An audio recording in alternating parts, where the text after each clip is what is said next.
화면 잘 보이시나요? 네. 네, 네. 예, 잘 보입니다. 네, 그래서 오늘 주제를 성경과 편견이라고 잡아보았습니다. 뭐 사실 CBMC 리더십과 관련해서 좀 말씀을 준비하면 좋은데 제가 성서신학을 전공한 사람이어가지고요. 그냥 성경과 관련해서 몇 가지 좀 말씀을 나누고 함께 좀 은혜를 나누려고 합니다. 특별히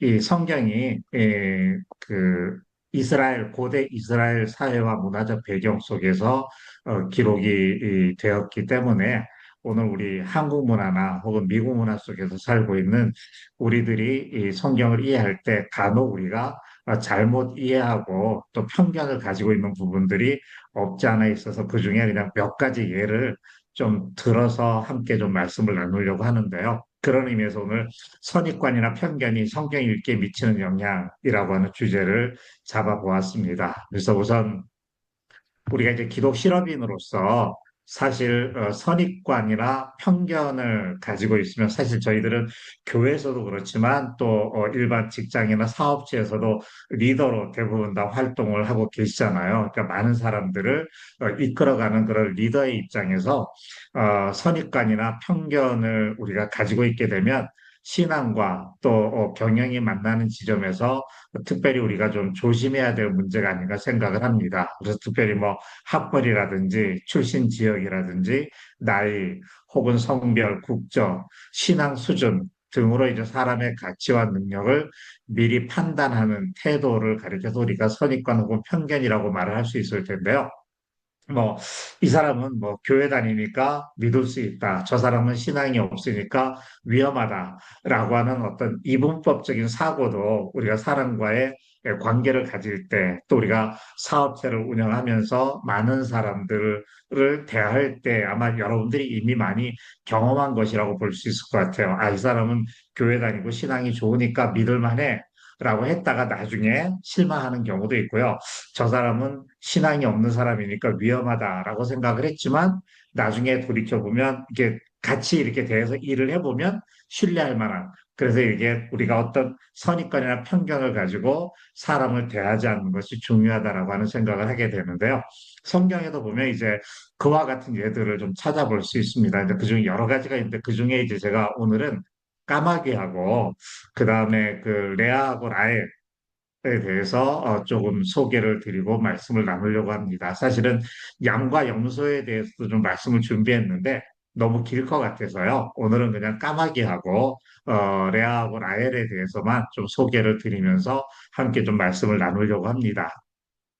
첫 번째로 이제 까마귀는요, 성경에서는 제일 먼저 언급된 새가 까마귀입니다. 창세기 8장 7절에 보면 그 노아가 대홍수 이후에 방주에서 그 새를 내놓는데 맨 처음에 까마귀를 내놓고 그 다음에 비둘기, 비둘기, 비둘기 이렇게 이제 새를 내놓게 되잖아요. 근데 그 처음에 까마귀를 내놓을 때 까마귀를 내놓음에 까마귀가 물이 땅에서 마르기까지 날아 왕래하였더라. 이게 이제 우리 개혁 성경이 가지고 있는 본문입니다. 그런데 이제 그 70인역 헬라어 성경에 보면 이거는 기원전 약 한 2세기에서 1세기경에 그때가 헬레니즘 시대잖아요. 그 알렉산더 대왕이 세계를 정복하고 난 이후에 헬레니즘 시대에 그 히브리어를 알지 못하고 헬라어를 알고 있는 유대인들을 위해서 성경을 번역한 것이 70인역 헬라어 성경인데 70명의 학자들에 의해서 번역이 됐다. 그래서 70인역이라고 얘기를 합니다. 여기 LXX는 로마자로 숫자를 가리키는데요. L은 50, X는 10이에요. 그래서 50 더하기 10 더하기 10 해서 70입니다. 근데 그 70인역 헬라어, 그리스 성경에 보면 그걸 이렇게 번역해 놓았어요. 죄송합니다, 그리고 그가 목사님. 보냈다 스크린이 안 까마귀를, 넘어가요. 아, 예? 스크린이 안 넘어가요.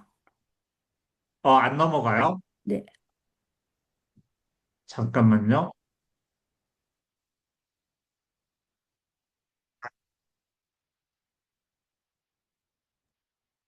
나오세요?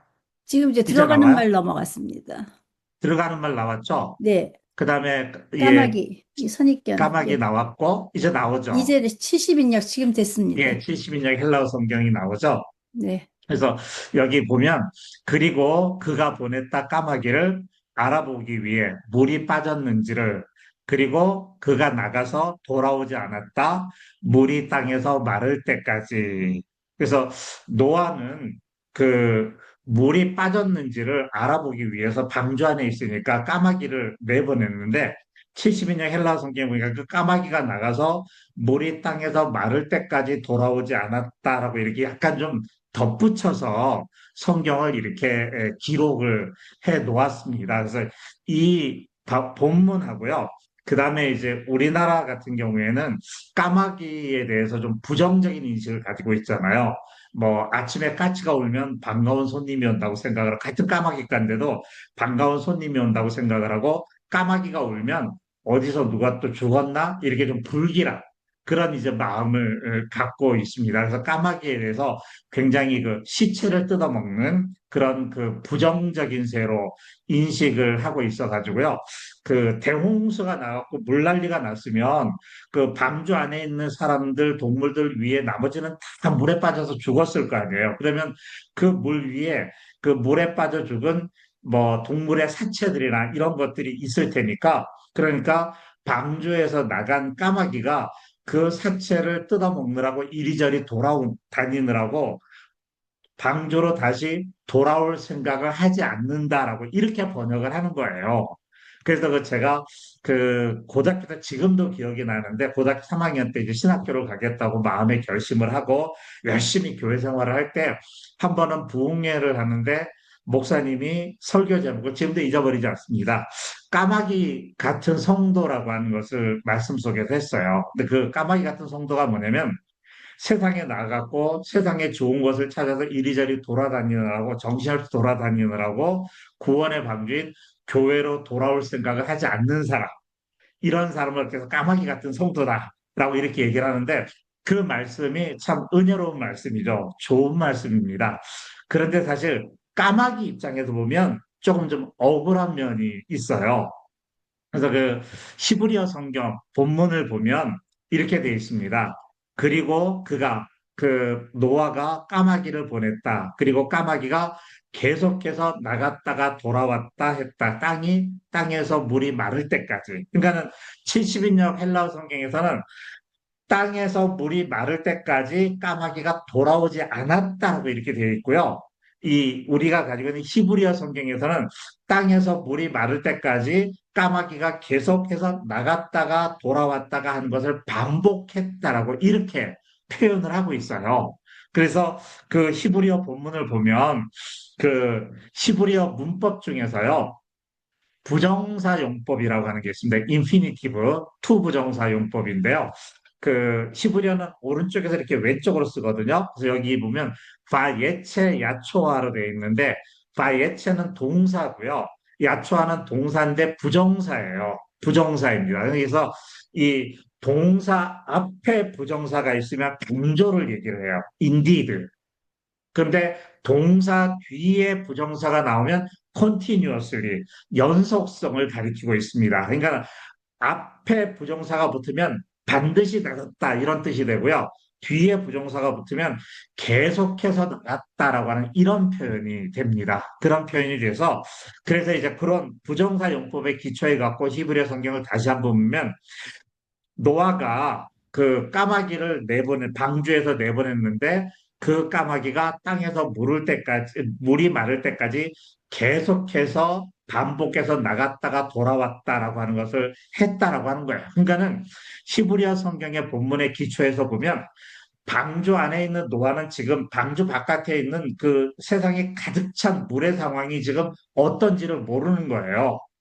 자기 눈앞에 보이는 거 말고는 보이지 않으니까 그래서 멀리까지 내다볼 수 있고 날아갈 수 있는 새를 내보냈는데 첫 번째 새인 까마귀를 내보낸 거예요. 그래서 그 까마귀가 나갔다가 들어왔다가 하면서 노아에게 방주 안에 있는 노아에게 지금 바깥에 있는 물이 어떤 상황 가운데 있는지를 물이 빠질 때까지 노아에게 소식을 전달해 준 노아의 충실한 메신저 역할을 했습니다.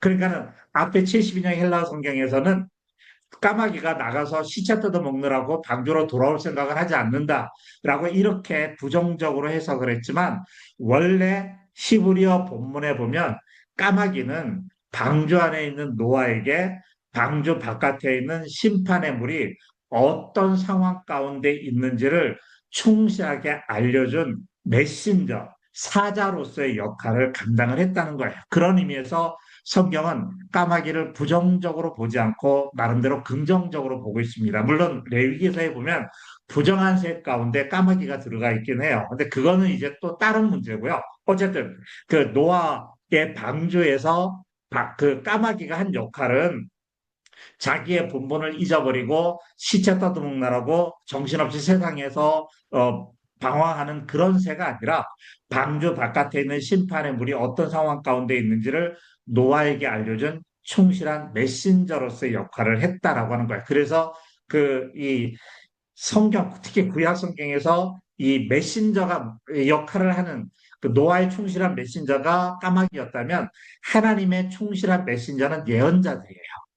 그렇잖아요. 예언자들인데요. 그래서 이 까마귀하고 예언자하고 밀접한 관계를 보여주고 있는 것이 어디에 나오냐면 열왕기상 17장에 보면 엘리야가 엘리야가 3년 반 동안의 가뭄을 선포하고 난 다음에 하나님으로부터 너는 여기서 떠나 동쪽으로 가서 요단 앞 그리 시냇가에 숨고 그 시냇물을 마시라. 내가 까마귀들에게 명령하여 거기서 너를 먹이게 하리라. 그가 여호와의 말씀과 같이 하여 곧 가서 요단 앞 그리 시냇가에 머무매 까마귀들이 아침에도 떡과 고기를 저녁에도 떡과 고기를 가져왔고 그가 시냇물을 마셨으나 땅에 비가 내리지 아니하므로 얼마 후에 그 시내가 마르니라. 그래서 북이스라엘 온 땅에 가뭄이 들어서 그래서 이제 기근 가운데 들었을 때 그때 엘리야를 먹여 살린 것이 까마귀예요. 근데 만약에 이 까마귀가 시체나 그때도 뭐 가뭄이 들고 그래서 그 들판이라든지 거리에 굶어 죽거나 알라 죽은 그런 동물의 사체들이 많을 거 아니에요. 그 고깃점을 뜯어다가 엘리야에게 먹였다면 아마 엘리야는 식중독에 걸렸다든지 아마 오래 살지 못했을 거예요. 그러니까 까마귀가 가지고 온 것은 신선한 떡과 고기를 가지고 왔기 때문에 엘리야가 그걸 먹고 생명을 유지를 할 수 있었습니다. 그래서 이제 이 온 땅에 가뭄이 들었을 때 엘리야를 먹여 살린 것이 바로 까마귀였다라고 하는 것을 성경은 증언을 하고 있고요. 그 까마귀는요, 사실 보니까 까치, 앵무새와 함께 새 중에서 최상위권의 지능을 가지고 있고요. 동물계에서도 비인간 인격체로 분류되는 인간 다음으로 똑똑한 동물 중 하나에 속합니다. 훈련받은 까마귀의 지능은 6, 7세 아이 정도로 돌고래 침팬지급의 지능을 자랑하고 도구 제작 능력과 문제 해결 방면에서 까마귀가 훨씬 더 뛰어나다라고 말하는데 나무위키에 그렇게 기록이 되어 있는데요. 제가 언젠가 한번 그 동물의 왕국인가 영상에 보니까 그 땅에 구멍을 파고요. 입구를 조그맣게 만들었어요. 그리고는 그 안에다가 먹을 걸 넣어놓고 동물들이 와가지고 그 안에 있는 먹을 것을 어떻게 끄집어내는지 뭐 침팬지도 오고요. 뭐 여러 가지 동물들이 다 왔는데 전부 다 실패했어요. 근데 까마귀가 오더니 까마귀가 자기 부리로 그 나무 막대기 하나를 젓가락 같은 나무 막대기 하나를 물고 와가지고요. 그걸 입에 물고 귀집하듯이 그 안에 있는 음식을 이렇게 살짝 살짝 파내가지고 끄집어내서 먹은 그래서 유일하게 동물 중에서 까마귀가 그것을 끄집어내서 먹는 지능을 보여줬는데 그만큼 지능이 뛰어나다는 거예요. 까마귀는 지능도 뛰어나고 그 다음에 또 음식을 저장할 수 있는 능력도 있고 또 후각이 뛰어나고 그래서 아마 뭐 어디선가 이렇게 시신이 이런 것들을 볼 수도 있었던 것 같아요. 근데 이제 신약 성경에도 보면 예수님께서 하늘 나는 새를 보라라고 하는 말씀을 하신 곳이 있어요. 마가복음에. 근데 누가복음에서는 그 새가 무슨 새인지 정확하게 말을 하고 있는데요. 누가복음 12장 24절에 보니까 까마귀를 생각하라. 심지도 아니하고 거두지도 아니하며 골방도 없고 창고도 없으되 하나님이 기르시나니 너희는 새보다 얼마나 더 귀하냐. 그래서 예수님이 비유 가운데 까마귀를 얘기하셨고 이거는 시편 137편 9절에 있는 말씀을 그대로 인용한 것인데요. 여호와께서 가축에게 먹을 것을 주시며 우는 까마귀 새끼에게 먹을 것을 주시는도다. 그래서 하나님은 그 하늘 나는 미물인 까마귀조차도 돌보시고 마음 쓰시고 신경 쓰시는 분이시다라고 하는 것을 우리에게 가르쳐 주면서 너희는 세상에 먹을 것, 입을 것, 잠잘 것 이런 것 때문에 염려하지 말라. 그 모든 것은 다 하나님께서 너희에게 공급해 주실 것이니까 너희는 오직 하나님의 뜻을 생각하고 그 뜻을 실현하도록 하라고 하는 그 말씀 가운데 나오는 것이 바로 이 까마귀예요. 근데 사실 우리나라 고사에도 보면 반포지효라고 하는 사자성어가 있습니다. 이 반포지효는 까마귀를 보고 한 건데요. 새 중에서요, 이 새들이 이제 새끼가 태어나면 어미가 먹을 것을 가져와 가지고 새끼에게 주잖아요. 그러고 난 다음에 이제 어미새는 더 이상 사냥할 능력이 없고 새끼새가 자라면 까마귀가 유일하게 까마귀가 유일하게 사냥 능력을 갖고 있지 못하는 어미새를 이 새끼새가 장성해갖고 먹을 것을 가져다가 그 어미새에게 먹여준다 그래요. 이렇게 미물인 까마귀조차 부모를 공경하는데 하물며 인간인 우리들이 부모를 공경해야 되지 않겠느냐라고 하는 효를 강조하는 고사성어로 반포지효라고 하는 말이 쓰이고 있는데요. 거기에 주인공이 누구냐면 까마귀입니다. 그런 걸 보면 성경에서 그 노아의 방주에 있는 까마귀도 그렇고요. 그 다음에 이제 그 엘리야를 먹였던 까마귀도 그렇고, 그 다음에 또 시편이나 예수님의 비유 가운데 나와 있는 하나님께서 돌보시는 까마귀도 보면 성경에서는 까마귀에 대해서 그렇게 부정적으로 묘사를 하고 있지 않다라고 하는 것을 우리가 한번 생각하게 되고요. 그래서 우리가 가지고 있는 까마귀에 대한 부정적인 인식, 뭐 까마귀가 검기 때문에 뭐 시체를 뜯어먹기 때문에 뭐 이런 여러 가지 부정적인 생각 때문에 까마귀에 대한 부정적인 인식을 가지고 특별히 노아의 방주에 등장하는 까마귀를 해석할 때 그게 이제 잘못된 해석으로 나아갈 수 있다라고 하는 거고요. 그리고 중요한 건 까마귀 같은 미물조차도 노아에게는 정말로 방주 바깥에 있는 심판의 물이 어떤 상황 가운데 있는지를 아주 충실하게 알려준 메신저 역할을 하고 그리고 또 하나님의 예언자들 모든 사람들이 다 외면할 때 그럴 때 까마귀가 그 예언자 엘리야를 먹였던 그와 같은 놀라운 모습들을 바라보면서 적어도 오늘 우리들은 까마귀보다는 나은 존재가 되어야 되지 않겠느냐라고 하는 거죠. 그런 의미에서 오늘 이 세상 가운데 이제 심판의 물, 하나님의 그 말씀의 물을 바라보면서 하나님의 충실한 메신저로서의 역할을 우리가 감당을 하고 그리고 또 정말로 하나님의 사람을 소중하게 여기고 그리고 또 하나님이 원하시는 일을 위해서 비록 작은 것일지라도 그것에 충실한 사명을 가지고 우리가 그 일을 감당해 나가는 것, 바로 그것이 일터에서 우리가 감당해야 될 믿음의 사역자들의 사명이고 헌신이 아닐까 생각을 합니다. 그런 의미에서 이제 제가 까마귀에 대해서 좀 잠깐 말씀을 드렸고요. 두 번째로는 이제 레아에 대한 편견인데요.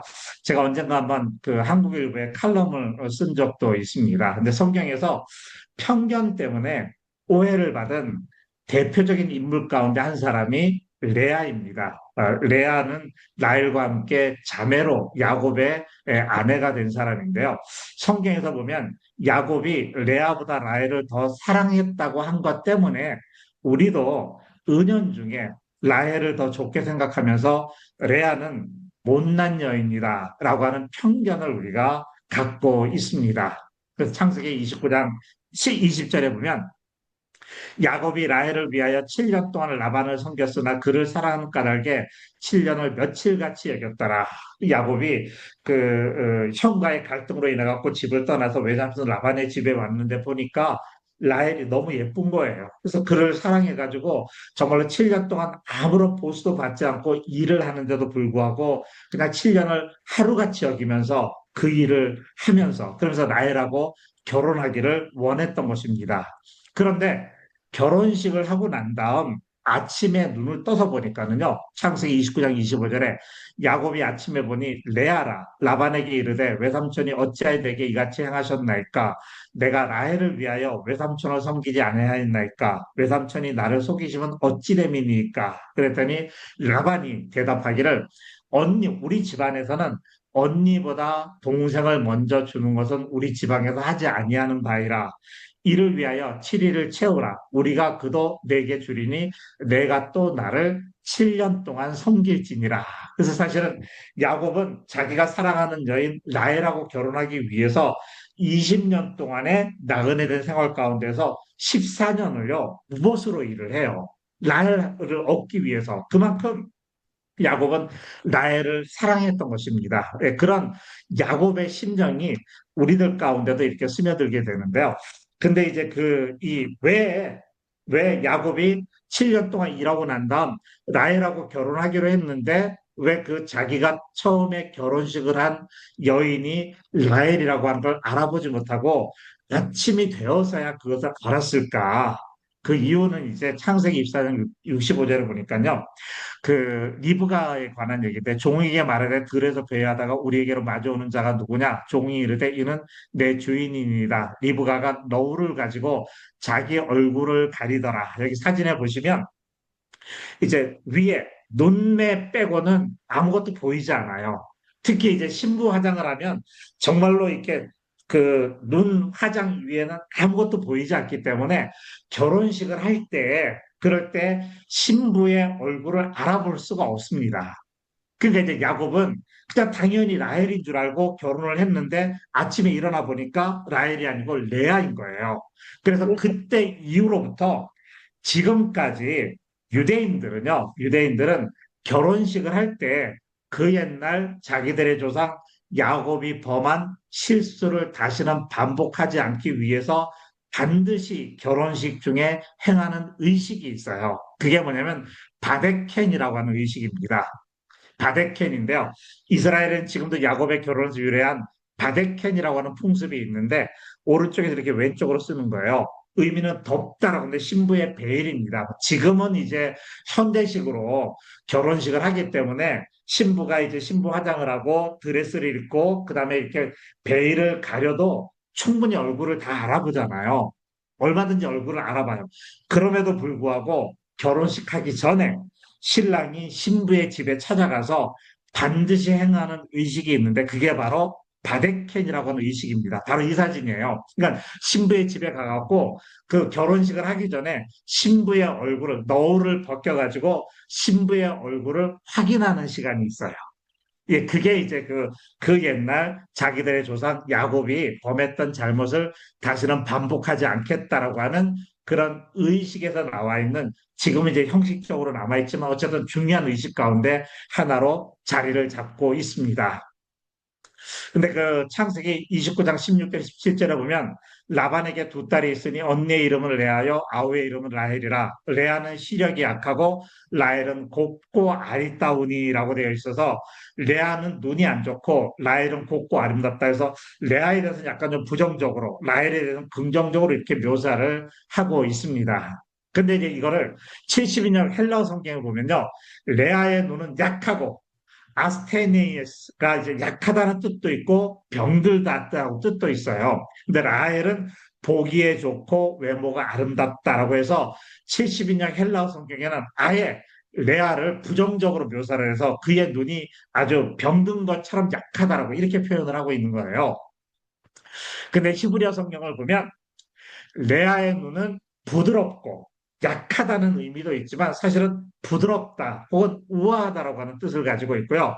라헬은 형태가 아름답고 그러니까 몸매도 아름답고 보기에도 아름답다. 그러니까 아마 미모로 따지면 라헬이 훨씬 더 이쁘긴 했던 것 같아요. 그런데 히브리어 성경은 그렇다고 레아를 부정적으로 묘사한 게 레아의 눈은 언니의 눈처럼 이렇게 부드럽고 우아하고, 라헬은 그 둘째 딸처럼 아주 몸매도 예쁘고 아주 아름답다라고 이렇게 두 여인의 장점을 나름대로 묘사를 해놓은 거예요. 근데 이제 70년 헬라 성경에서는 레아는 부정적으로, 그리고 라헬은 긍정적으로 묘사를 함으로 인해 가지고 오늘 우리들에게 약간의 혼동을 주고 있습니다.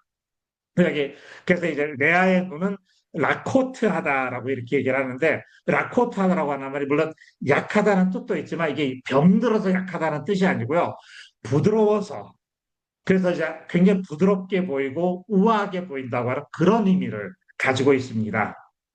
그래서 레아는 눈매가 부드럽고 우아하고, 라헬은 몸매가 아름답고 용모도 예뻤다라고 이렇게 표현하는 것이 사실은 히브리어 성경의 정확한 표현이라고 볼 수 있고요. 이 사진은 어느 목사님이 그 네이버에다가 이 표현을 하면서 사진을 올려놨더라고요. 그래서 그걸 제가 이제 카피해 갖고 여기에 소개를 드립니다. 그래서 이 레아는, 그래서 이제 잘 아시는 대로 야곱이 라헬을 사랑하고 레아는 사랑하지 않았잖아요. 그러니까 이제 결혼하고 난 다음에는 늘 라헬의 집에 가 있다가, 그러다 어쩌다 한번 그래도 레아도 내 아내인데 이러면서 어쩌다 한번 그냥 레아한테 가는 거예요. 근데 이렇게 늘 그 남편 야곱의 사랑을 받는 라헬은 아이를 갖지 못하는데, 남편의 사랑을 받지 못하는 레아는 남편만 왔다 가면 애를 낳는 거예요. 그래서 첫 번째 이름이 루벤, 나를 돌아보셨다. 두 번째가 시므온, 내 음성을 들으셨다. 세 번째가 레위, 나와 함께 연합하리라. 네 번째가 유다, 여호와를 찬송하리로다. 첫째부터 넷째까지를 줄줄이 이렇게 낳게 됩니다. 그런데 이 이름을 보면 이름이 다 하나님께서 나의 고통을 돌아보셨다. 하나님께서 내 음성을 들으셨다. 이제 남편이 나와 함께 연합하리라. 내가 여호와를 찬송하리로다. 다 믿음에 의한 신앙적인 이름으로 기록이 되어 있어요. 그런 걸 보면 그래야는 비록 남편에게 사랑을 받지 못했지만 그 남편에게 사랑받지 못하는 아픔을 믿음으로 극복한 여인이다라고 하는 것을 그 아들들의 이름을 통해서 우리가 이해를 할 수 있습니다. 그리고 또 레아의 자녀 중에 레위는 모세의 조상이 되고요, 유다는 다윗과 예수 그리스도의 조상이 됩니다. 그만큼 레아는 굉장히 중요한 믿음의 그 반열에서 굉장히 중요한 역할을 감당을 하게 됩니다. 그런 반면에 라헬은요, 이렇게 네 명씩이나 언니 레아가 아이를 낳으니까 라헬이 이제 몸이 다른 거예요. 그래갖고는 자기는 아이를 갖지 못하니까 결국 자기의 몸종 빌하를 남편에게 주어서 빌라로 하여금 아들을 낳게 하는데, 이렇게 해도 그 주인의 아들이 되기 때문에 합법적인 거예요. 그래서 그 빌라를 주고 첫 번째 아들을 낳았는데 이름을 단이라고 지었어요. 이제야 내 억울함을 풀었다. 그리고 두 번째 아들을 낳았는데 납달리라고 지었습니다. 내가 언니와 크게 경쟁하여 이겼다 해서, 크게 경쟁이라고 하는 말이요, 납툴레 엘로임이라고 하는 단어인데요. 납툴레가 경쟁이라는 뜻이고 엘로임이 하나님이라는 뜻이에요. 그러니까 하나님의 경쟁이라는 뜻인데, 그 우리나라 말에도 보면 신이라고 하는 명칭을 사용해 갖고 최상급을 표현한 게 있죠. 왜냐하면 최고의 검, 그러면 신검. 그리고 아주 똑똑한 아이, 천재적인 아이를 신동 이러잖아요. 그러니까 아이 동자에다가 귀신 신자를 짜고 신동이라 그러잖아요. 그래서 성경에도 보면 하나님의 명칭을 가지고 최상급을 표현한 것들이 몇 군데 있는데, 그 중에 대표적인 것 중에 하나가 바로 이 납툴레 엘로임입니다. 그러니까는 이 라헬은요, 언니하고의 그 경쟁에 사로잡혀 가지고요, 드디어 자기의 몸종의 아들을 낳으니까 그 한을 풀었다 그래서 굉장히 좀 마음에 사무쳐 있는 어떤 감정적인 표현과 관련되어 있는 이름으로 아들들의 이름을 지어요. 단이라고 짓고 납달이라고 이렇게 이름을 짓고 있는 것을 볼 수 있습니다. 그리고 난 다음 그 레아의 첫 번째 아들인 르우벤이 오순절 때 들에 나갔다가 합한 채라고 하는 것을 가지고 오게 돼요. 창세기 3장 14절에 보니까 밀거둘 때 르우벤이 나가서 들에서 합한 채를 얻어 그의 어머니 레아에게 드렸더니 라헬이 레아에게 이르되 언니의 아들의 합한 채를 청구하노라. 여기 이제 옆에 있는 사진이 합한 채의 그림인데요. 작은 배춧잎 같은 것에 이렇게 보라색 흰색 꽃이 피어 있는 것인데, 그러니까 이제 이 레아가, 아니, 남편을 독차지하는 것도 모자라서 이제는 내 아들이 가지고 온 합한채까지도 달라고 하느냐? 라고 이렇게 이제 레아가 얘기를 하니까, 라헬이 만약에 합한채를 나한테 주면 오늘은 남편이 언니한테 가도록 할게 라고 하고 합한채를 얻게 돼요. 왜 라헬이 이렇게 합한채를 간절히 구했냐면요. 합한채가 뭐냐면 줄기가 작고 우리가 얼핏 보면 뿌리가 인삼 비슷하게 생겼잖아요.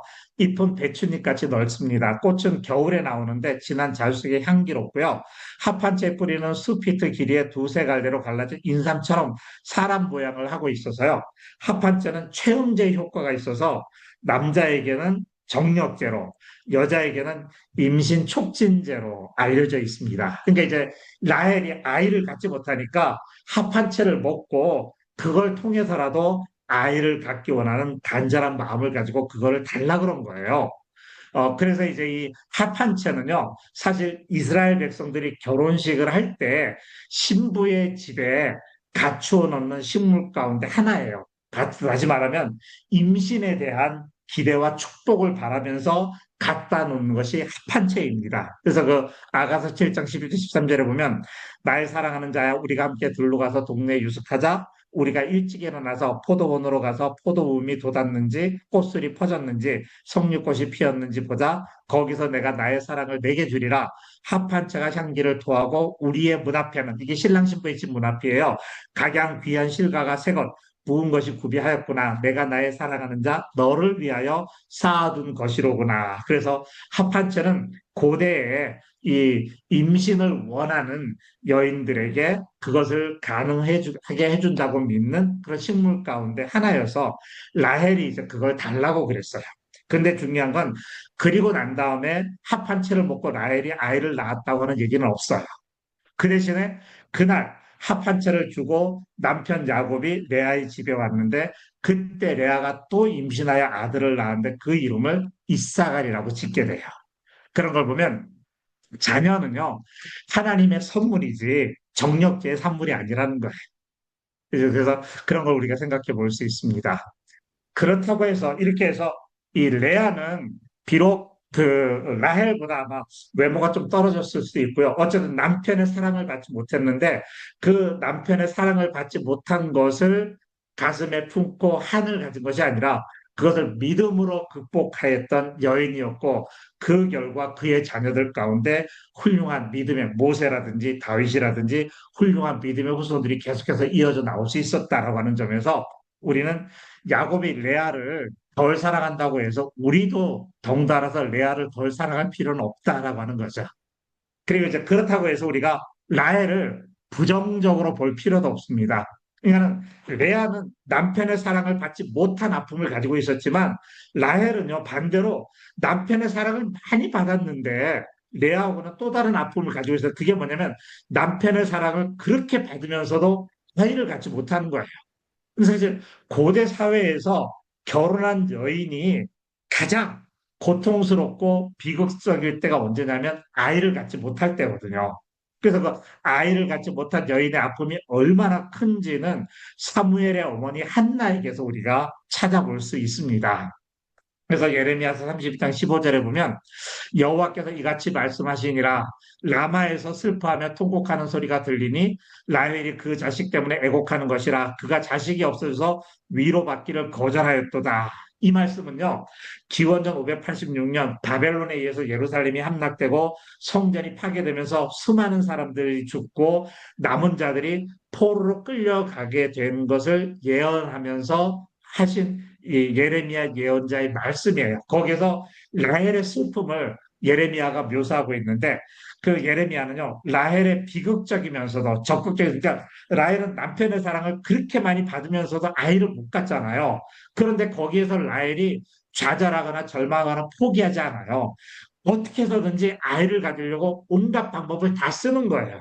그런데 이제 그것이 바벨론에 의해서 죽음을 당하고 포로로 끌려가 고통당하는 이스라엘 백성들에게 어떤 고난과 시련과 역경 가운데 있을 때라도 결코 절망하지 않고 어떻게 해서든 자신의 삶을 극복해 나가야 되는 모범으로 그 모델로 라헬이 적용이 됩니다. 그래서 라헬은요, 이 바벨론의 포로로 끌려가서 모든 것을 다 잃어버리고 절망과 좌절 가운데 있는 사람들에게 라헬이 그런 자녀가 없는 고통 속에 있으면서 결코 좌절하지 않고 결국에는 요셉과 베냐민을 얻었던 것처럼 우리도 언젠가는 반드시 이 시련을 극복하고 다시 일어설 때가 있을 것이다 라고 하는 믿음의 위로를 라헬의 아픔에서 그들이 받게 된 거예요. 그런 의미에서 이제 라헬이 중요한 의미인데 마태복음 2장 17절 18절에 보면 이 예선자 예레미야를 통하여 말씀하신 바 라마에서 슬퍼하며 크게 통곡하는 소리가 들리니 라헬이 그 자식을 위해 애곡하는 것이라 그가 자식이 없으므로 위로받기를 거절하였도다 함이 이루어졌느니라. 예수님이 태어날 당시에 헤롯 임금이 2살 아이는 싹 다 죽이라 그랬잖아요. 그러니까 그 아이의 죽음으로 인해 갖고 통곡하는 그 어머니들의 그 아픔을 보면서 그들이 어디에서 위로를 받았냐면 라헬의 아픔에서 위로를 받은 거예요. 그러니까 예수님이 탄생할 때도 헤롯 임금 베들레헴 지역에 있는 2살 사는 애들이 다 죽였어요. 그때 아들을 잃은 어머니의 애통함을 예레미야가 예언과 같이 라헬이 자식 때문에 애국하는 것에 비유하고 있어서요. 애통과 애곡이 있는 사람이 하나님의 위로를 받게 된다는 것. 그래서 예수님께서도 산상수훈에서 두 번째로 마태복음 5장 4절에 보니까 애통하는 자는 복이 있나니 그들이 위로를 받을 것이요. 또 여기서 말하는 애통은 자식이 없어서 혹은 자식의 죽음으로 인해서 애곡해하고 고통스러워하는 그런 어머니의 마음과 같은 그런 마음, 그 가장 처절한 고통과 어려움 가운데 있다고 할지라도 좌절하지 말 것은 그들이 하나님의 위로를 받게 될 것이다 라고 하는 것입니다. 그렇게 이제 나도 모르게 작용하는 선입관이 특정 인물이나 동물에 대한 편견을 강화하고 성경 본문의 의미를 때로 왜곡할 때가 있어요. 성경 본문의 번역에서조차 이미 선입관이나 편견에 영향을 주고 독자는 그것을 비판 없이 받아들이기도 합니다. 그래서 성경을 통해 주시는 하나님의 말씀이 진정한 의미를 가지려면 내가 어떤 선입관이나 편견을 갖고 성경을 읽고 있는 것은 아닌지 점검해 볼 필요가 있다라고 하는 거고요. 그래서 선입관과 편견은 성경을 닫힌 책으로 만들고 일상을 경직된 삶으로 만듭니다. 복음서에서 사실 가장 큰 갈등은 예수님하고 종교적인 선입관 사이의 충돌이었잖아요. 바리새인들은 메시아를 기다렸지만 선입관 때문에 메시아를 알아보지 못했어요. 사마리아 여인, 세리, 죄인들은 오히려 열린 마음으로 말씀을 받아들이므로 바리새인이나 서기관들은 알아보지 못하는 메시아를 그들은 알아보고 그 음성을 들은 거예요. 그래서 우리 보는 대로 믿는 것이 아니라 믿는 대로 보게 된다라고 하는 말씀을 생각하게 됩니다. 예수님은 말씀을 이해한 사람보다 행한 사람을 제자로 부르셨는데요. 편견을 내려놓는 실천 방법으로는 낯선 사람에게 다가가는 용기와 판단보다는 경청을 택하는 태도를 갖는 것이 중요하다고 생각합니다. 선입관이나 편견을 버린 열린 마음은 성경을 살아있는 하나님의 말씀으로 우리의 일상생활과 일터를 하나님의 역사 무대로 바꾼다라고 이렇게 생각을 해봅니다. 예, 그래서 그냥 우리가 성경을 읽을 때 그냥 무의식적으로 우리가 가지고 있는 선입관이나 편견을 가지고 이렇게 성경을 대하는 경우가 있는데요. 좀 더 열린 마음을 가지고 성경도 대하고 그런 마음을 가지고 사람도 대하고 또 함께 운영하고 있는 직원들도 대하는 그런 넉넉한 마음을 갖는 그런 우리 CBMC 지도자들이 되었으면 하는 마음에서 이 말씀을 준비해 보았습니다. 예, 감사합니다.